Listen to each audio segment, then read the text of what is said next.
Previously on Dirt Nights. Hopefully we have no more problems. I thought it was junk. It's just so slimy. Somebody goes off corner number one. Checkered flag flies for Hunter Marriott.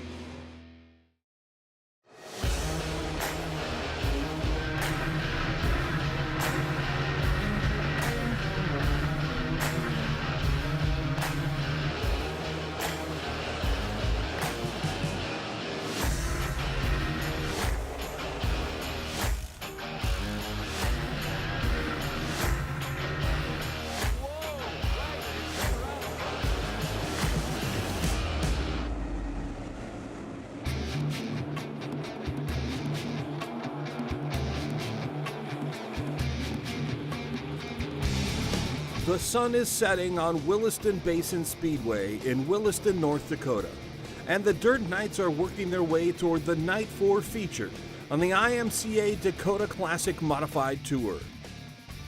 Right now we've got 4 Knights qualified for the A Main, including Hunter Marriott and Brock Bauman, who had their cars in top form in the heats. Checkered flag flies for Brookfield, Missouri's Hunter Marriott. Out of the corner he comes, and Bauman's the winner.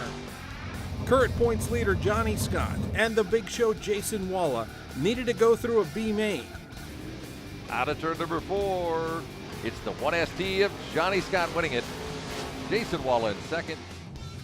Now, only Cody Bauman and Cory Drips are on the outside looking in, and they'll line up in the same B main to battle for 2 of only 3 transfer spots up for grabs. For Drips, the main concern right now is the track.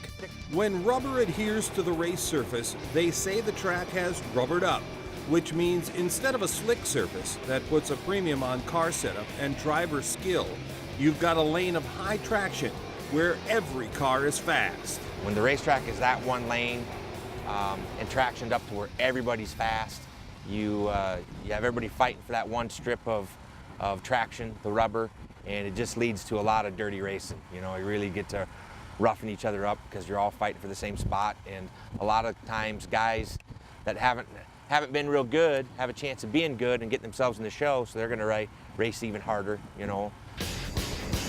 Cody Bauman will start on the outside of row 1, and Cory Drips is mic'd up for this race and has the 31 in third, right behind pole sitter Jesse Heft. Get in line on the rubber here and hope for the best. Push them up the hill, Jesse. Give them the top, Jesse. Let's take this middle. Push them up there. Want to start in the rubber, buddy. We don't want to be spinning our tires here. Come on. Green is in the air.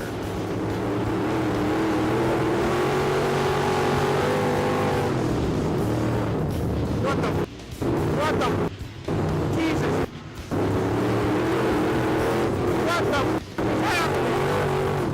We went to take the green, and I don't know, I'd have to watch it. It felt like somebody got in my left rear and moved me up, or maybe I just tractioned that hard, I don't know. And by the time we got down the front straightaway, we were a ping pong ball going backwards. Jesse Heft out front, number 4, the Cody Bauman. In second, 29 Darren Schatz, then the 5T of Marcus Tomlinson. Tomlinson, 1 spot out of a transfer. Cory Drips, Spencer Wilson got shuffled around on the initial start, and they dug themselves a pretty deep hole in this one. Well, Drips dropped 3 positions. Spencer started last. He's moving up in the 75 quickly, but Cory Drips dropping like a rock. So the headline reads, Drips drops. Drip drop. Heft out front out of Forest City, Iowa, being chased by the Dirt Knight Cody Bauman and the caution flag over there in corner number 3. Car up against the crash wall. When we got ping-ponged around, knocked the toe in, so the car didn't want to turn through the center very well. You can usually race a car that's towed out, not bad, because whichever wheel, if you're on the right front real hard, the dominant wheel towed out, it'll just drag the car left. It's not that bad to drive, but when you tow them in, the car starts snow plowing, and it doesn't want to turn, especially when you have that much traction in the rubber. Guess it's time to get a little mean back. Have to move some people here. On the cast, they are back to the green. A little bang into the bumpers as they came to the green flag down in turn number 4. Now they're 3 wide for the 4th position. It's Schlafman that shoots out.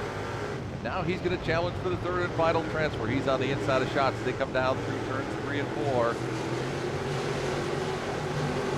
It is busy in the back of the pack as everyone tries to make it up to the third place spot. Uh-oh, trouble on Drips. He went way up the racetrack. Whoa, he comes back down at a sharp angle, catches Spencer Wilson. This is ridiculous. Big time damage to the front end of Drips. I can just get my junk.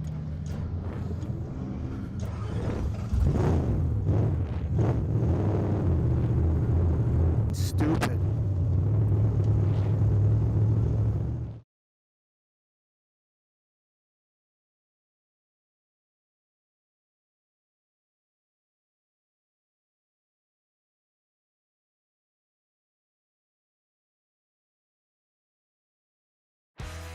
The Dirt Knights is brought to you by the International Motor Contest Association, Bilstein Shocks, Weir's Machine and Racing Products, Precision Performance, and by 49 Designs, professional custom graphics. The Dirt Knights are in Williston, North Dakota, where it's turned into another nightmare evening for Cory Drips. After getting bounced around at the start of his B main, the 31 got knocked out for good on lap 5. Going to take the green, got shuffled out of position, and there's just a lot of dirty racing out there. You know, it's one lane rubbered up. It's a free for all. Just get in there and blade the guy and move on. You know, bottom line is we weren't fast enough in qualifying to get us in a better position, so we ended up back there racing with guys that you don't want to race with and get your stuff tore up. So it's our own fault for not being faster earlier in the night. It's been an almost unthinkable week for Cory Drips. 2 blown motors and now a wreck. It's times like these that push even the most committed dirt track racers to the limit. You know, blew a couple trailer tires. Wife called yesterday. She hit a deer with a van, wiped it out.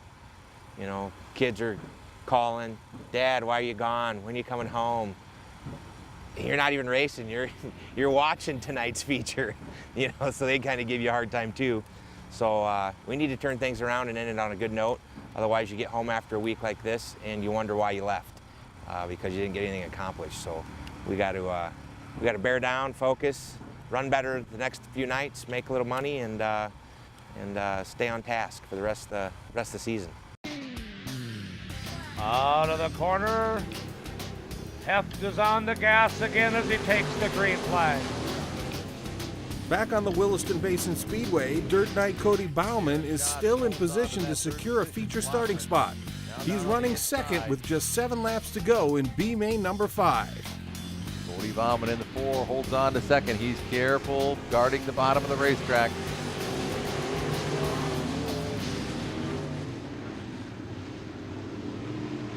Cody Shope trying to fight his way through the field. It's just not happening for the 0-2 out of Estevan. And Heft now begins to pull away. Bauman in second and Shot right now in the third and final transfer spot. Jesse Heft looks like he has it on cruise control. That number 21, smooth out of turn number 4, past the flag stand. There's 3 laps to go. Cody Bauman hangs on to the second position in the 4B. Then it's a 29 of Darren Schatz. Schatz has a couple car length advantage over 4th place Brent Schlafman. 2 to go for Jesse Heft. Almost spinning out of the corner, Tomlinson. He gets it straightened back out and soldiers on. And Jesse Heft out of Forest City, Iowa, brings it out of the corner. And he'll take the white flag. 1 lap to go. Bauman in second. And Darren Schatz still hanging on to third. Last chance for Schlafman. Heft already down into turn number 3. He'll bring that black and orange number 21 down the front straightaway. Checkered flag will fly. Jesse Heft will win it. Cody Bauman will finish second in the 4B. Third goes to Darren Schatz in the 29. A solid run for Cody, and he's got a spot in the feature. But he knows 30 laps on the rubbered up track will test tires and brakes to the very limit. When the track gets tight like that, you're using mostly rear brakes and you're sliding the car. But you get so much heat in those rear brakes because there's so much traction out there that the rotor heats up the tire even more. So we've got 5 dirt nights in the A main and one still hoping the brakes will eventually go his way. When we come back, the Night 4 feature on Williston Basin Speedway goes green. Stay tuned.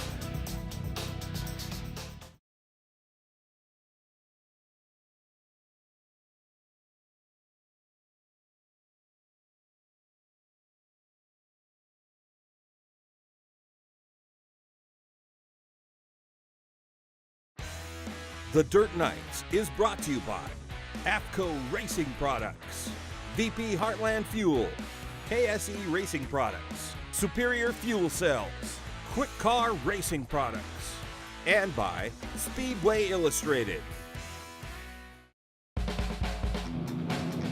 In Williston, North Dakota, the Dirt Nights are making final preparations for what will be a challenging 30-lap feature on Night 4 of the IMCA Dakota Classic Modified Tour.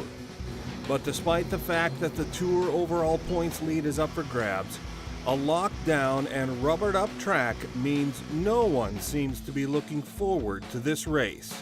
I wish they would do some track prep because it's pretty one lane out there right now. It's rubbered up and it's just going to be a tire game now. Just going to have to try to take care of your tire and not blow it out. And just hopefully the guy in front of you messes up so you can pass him. Other than that, it's going to be a train. So no, I'm not really looking forward to this race. Track's taking rubber, so it's not racy at all. So it's probably going to make for a pretty feature, especially starting in the back. So here we are, burning up tires.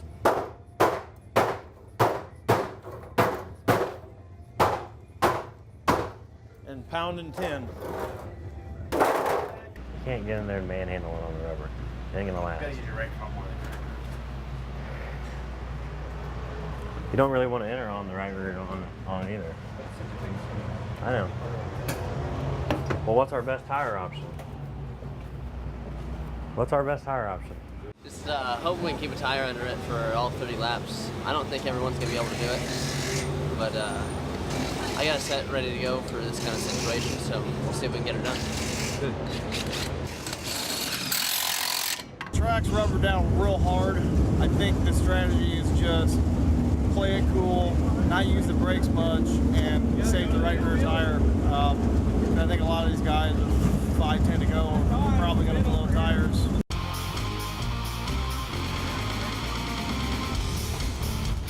Here's how they'll line up for tonight's 30-lap feature. Bash brother Brock Bauman drew the lucky number 1 in the redraw and will start on the pole.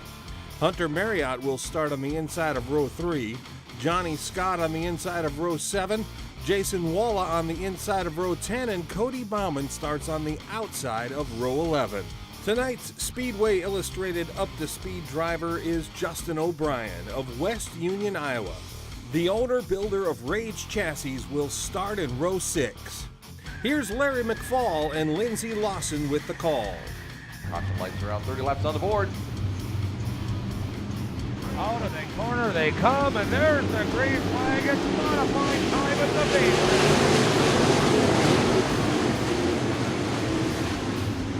Hunter Marriott tries to squeeze in down low. Bauman leads him down the back. Marlon Scheidler right there with Marriott.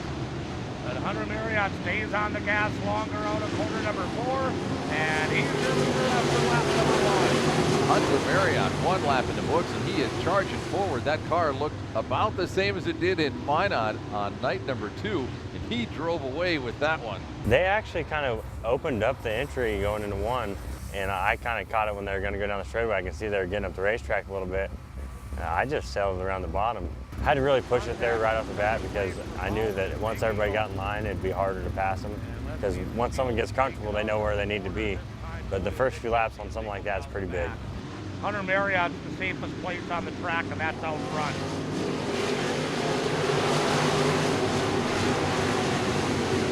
Everywhere in the racetrack, they're 2 and 3 wide, and they're trading paint, trading phone numbers, they're trading pretty much everything as they go down the back straightaway.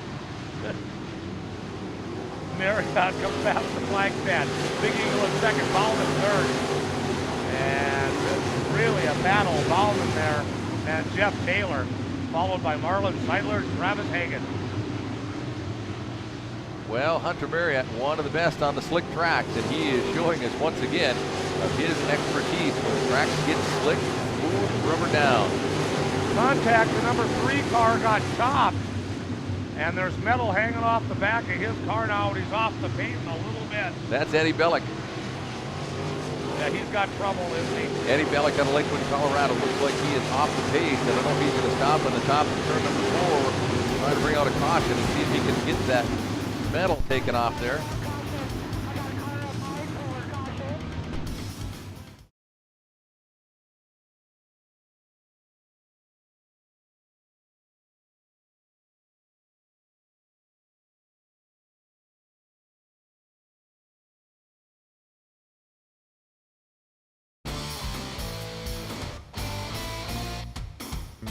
Laps to go. Hunter Marriott at 62. Green flag is out. He'll bring the field out of turn number 4. Now Jeff Taylor grabs the advantage over the 00 of Big Eagle. Taylor, the 5J machine, down on the inside. A couple of champions duking it out. Hunter Marriott, last year's champion. Jeff Taylor, the 2014 Tourer champion. Travis Hagen is battling with Justin O'Brien in the 12J. They were side by side. They still are. Down the back straightaway. A little bit of contact between those 2 race cars. And out of corner number 4, it's Hunter Marriott still out front. Jeff Taylor in second, Big Eagle third, Bauman fourth. Marlon Seidler still in the top 5. Well, they're 2 and 3 wide after that. Looked like a little contact with the 14T and the 7 of Seidler as they came out of turn number 2. Seidler drops a couple butts. Whoa! Ricky Thornton Jr. has a little contact with Seidler as they go into turn 3. He locks the brake, spins it around, and then some big-time contact. Cody Bauman narrowly misses being involved in that wreck, sliding to a stop just inches from the 20 RT. But he survives to continue what is already a caution-plagued feature. Hunter Marriott, the 62, out front, out of the turn. Green flag is in the air once again. Mason Big Eagle side by side with Jeff Taylor down into turn number 1 and 2. Taylor with the advantage. He had the inside and down the back straightaway. It's Marriott, Taylor, Big Eagle, Bauman, and Seidler, your top 5. Travis Hagen involved in a 3 wide. He's stuck in the middle between Seidler and Johnny Scott. That was close. Little contact over there once again. Looks like he had contact from the side, got a little boost from behind, and kind of almost regained that spot. Man, there's not going to be much metal left on the race cars by the end of the night. Hunter Marriott is out safely out front. Best place to be for now. Jeff Taylor running in second. Mason Big Eagle still third and 6th of Brock Bauman, Marlon Seidler, and then O'Brien. Well, these guys racing hard. They're 3 wide, but only for just a moment. They know that if they get off that bottom groove, there's not as much traction. I'm a little surprised that the middle of this racetrack hasn't started to take some rubber as you come from halfway around. Drivers like, it looks like the 12J of O'Brien, the 27W of Walla jumping up to the middle of the racetrack. You just can't pass anybody. Everybody's stuck down there on the bottom, so they're going to try and create a groove up a little bit higher. Maybe they can make something happen. Walla trying to get around Travis Hagen now as they head down the back. That's a battle, I believe, for 9th and 10th. Marriott out front. Jeff Taylor running in second. Marriott at 81 miles an hour last time around. Johnny Scott with a good run on the outside. He's challenging Taylor now down the back straightaway for the 3rd position. Marriott brings him out of the corner. He'll come past the flag stand. Marlon Seidler running in second. Taylor third. Johnny Scott fourth. And I believe that's O'Brien in that next spot. Hard to read the number on that car. Yep, that is the Rage chassis, the 12J of O'Brien battling with the 1ST of Johnny Scott. And now Marriott, instant replay, begins to start running away. Marlon Seidler still hanging on to second. The go down the back straightaway. O'Brien's made a move now up to the 3rd position. In the 12 car, Justin O'Brien.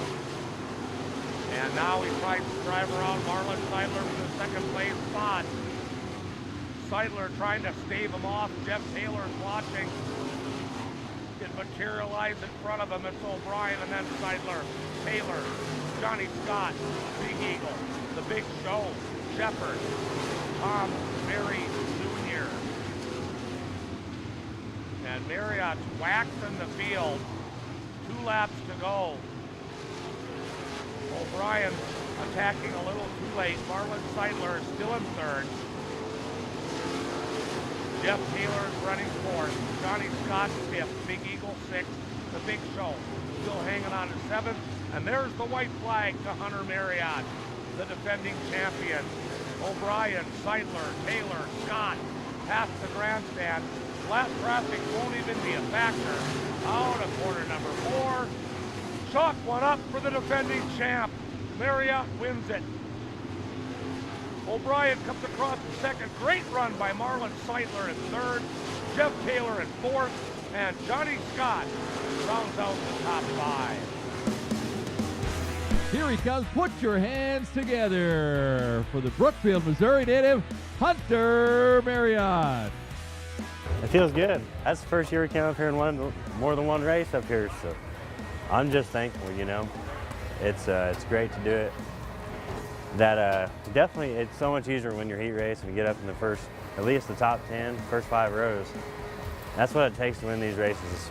So, I mean, O'Brien had a really good run tonight, and he came out of a B, but that's racing, you know.